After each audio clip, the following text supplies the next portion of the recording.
আবারও শুরু হচ্ছে স্পোর্টস ওয়ার্ল্ড কাপ 2025।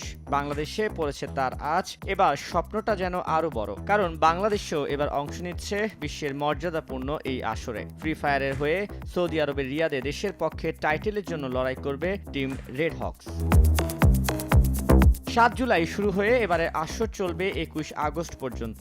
24টি টাইটেলের জন্য বিশ্বের 100টি দেশে প্রায় 2000 স্পোর্টস প্লেয়ার লড়াই করবে $70 মিলিয়ন পুরস্কারের আশায়। আসরে বড় চমক ক্রিস্টিয়ানো রোনাল্ডো, এই বিশ্ব তারকা স্পোর্টস ওয়ার্ল্ড কাপের গ্লোবাল অ্যাম্বাসেডর। সম্প্রতি দেশে অনুষ্ঠিত হয়েছে ফ্রি ফায়ার টুর্নামেন্ট FFBCর ফাইনাল, যেখানে প্রাইজ পুল ছিল 60 লাখ টাকা। চ্যাম্পিয়ন্স টিম রেড হকস জিতেছে এবার টাইটেল, সঙ্গে জিতে নিয়েছে বাংলাদেশের হয়ে সরাসরি স্পোর্টস ওয়ার্ল্ড কাপে অংশ নেবার সুযোগ।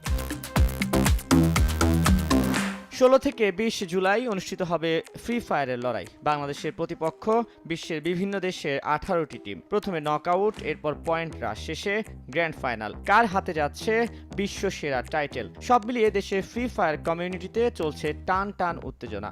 কি করবে রেড হকস? দেশের জন্য পারবে কি টাইটেল জিতে আনতে? প্রশ্ন ঘুরপাক খাচ্ছে স্পোর্টস লাভারদের মনে। তানভীর হাসান, সময় সংবাদ।